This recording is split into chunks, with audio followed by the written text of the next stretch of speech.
صبر کا جو اجر ہے وہ بھی بہت بڑا ہے. عام طور پر انسان کو صبر کی ضرورت کب پیش آتی ہے؟ جب اس پر ظلم ہوتا ہے. اس سلسلے میں ایک واقعہ آپ کے ساتھ شیئر کروں گی. کس طرح ظلم پر انسان صبر کرتا ہے تو نتیجہ کیسے سامنے آتا ہے. کہتے ہیں کہ آج کل ہم سورہ نور پڑھ رہے ہیں تو مجھے ایک چھوٹا سا واقعہ یاد آ گیا. پچھلے سال جب میں لاہور میں تربیتی کورس کرنے کے لیے گئی تو ایک گھر کرائے پہ لیا، کسی کے گھر کا اوپر والا حصہ. وہ گھر نیا بنا تھا. میں نے 2 دن میں جلدی سارا گھر سیٹ کیا تاکہ سکون سے کورس کر سکوں. جب داخلہ لیا تو مالک مکان بہت ناراض ہو گئی کہ یہ نیا گھر ہے اور تم سارا دن بند کر کے چلی جاتی ہو. اس نے کہا کہ جو صفائی والی میری ہے تم بھی وہی رکھو تاکہ وہ میری مرضی کے مطابق صفائی کرے. مگر وہ صبح آتی تھی، میں نے اتوار کے لیے اس کو رکھ لیا اور روزانہ خود واپس آ کے صفائی کرتی. ایک دن واش روم کا گٹر بند ہو گیا کیونکہ نیا گھر تھا، ابھی ریت سیمنٹ پائپ وغیرہ سے نہ نکلے تھے. میری بیٹی بیمار ہو گئی، اس کو قے آئی تو بھاگ کر اس نے واش روم کے بیسن میں قے کر دی. اب صفائی والی نے جا کر مالک مکان کو بتایا کہ بیوی نے الٹی بیسن میں کروائی ہے اور اس الٹی میں جو کچھ ہے وہ مجھے خود نظر آیا ہے. یعنی اتنی تفصیل سے جا کر اس نے مالک مکان کو شکایت کی. مالک مکان نے صرف اتنی سی بات پر طوفان اٹھا لیا. میرے بھائی کو، والدہ کو، کزن کو، سب کو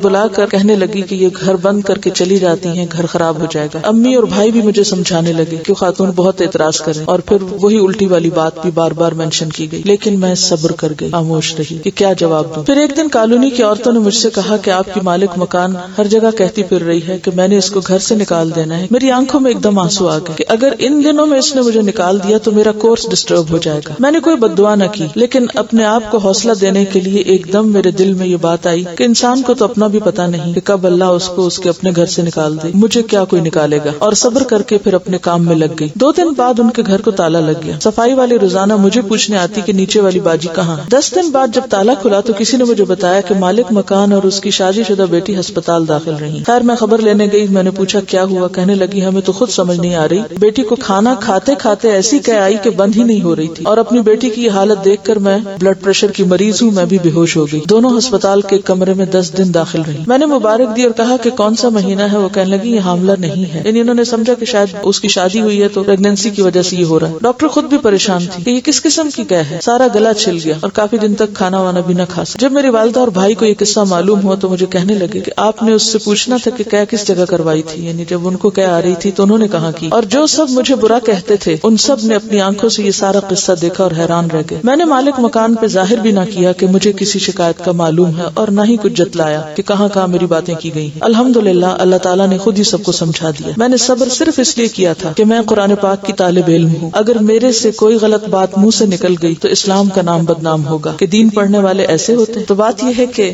اس کو کہتے ہیں صبر، کہ جب آپ پر ناروا قسم کا الزام لگے اور بے جا قسم کی آپ کے خلاف باتیں کی جائیں اور آپ اس موقع پر اپنے رویے کو منفی نہ ہونے دیں. اللہ تعالیٰ کا یہ وعدہ ہے کہ ان اللہ مع الصابرین، اللہ صبر کرنے والوں کے ساتھ ہے. اور جس کے ساتھ اللہ کی مدد ہو جائے وہ وقتی طور پر امتحان سے تو گزر رہا ہے، تکلیف تو ہے، لیکن ناکام نہیں ہو سکتا. اللہ کی مدد ضرور آتی ہے. اور بعض اوقات اللہ تعالیٰ ایسے حالات پیدا کر دیتا ہے کہ انسان کے اوپر آنے والے الزام اور خاص طور پر دین کا کام کرنے کی وجہ سے جو بے جا اور ناروا باتیں کی جاتی ہیں، کیونکہ وہ حدیث بھی آتی ہے نا کہ 3 لوگوں کی مدد کرنا اللہ کے ذمہ ہے. 3 لوگوں کی مدد کرنا اللہ کے ذمہ ہے، اور ان میں سے ایک شخص جو اللہ کے راستے میں جہاد کرنے والا، جو اللہ کے راستے میں نکلنے والا ہو. یعنی اللہ اس کو تنہا نہیں چھوڑتا، اس کی مدد ضرور کرتا ہے. اور قرآن میں بھی کیا آتا ہے وَلَا يَنْصُرَنَّ اللَّهُ مَن يَنْصُرُهُ، اللہ ضرور مدد کرے گا اس کی جو اس کی مدد کرے. اگر ہم اپنی ذات سے کسی کو تکلیف نہ دے رہے، کسی کے لیے پریشانی کا باعث نہ ہو اور بے وجہ آپ پر زیادتی ہو رہی ہو، تو ایسے موقع پر اپنی زبان کو بند رکھنا. جہاں بدلہ لینے کا موقع ہو، وسعت ہو، وہاں معاملہ اللہ کے سپرد کر دینا. تو بات یہ ہے کہ صبر اگرچہ مشکل کام ہے لیکن اس کا اجر بہت بڑا ہے.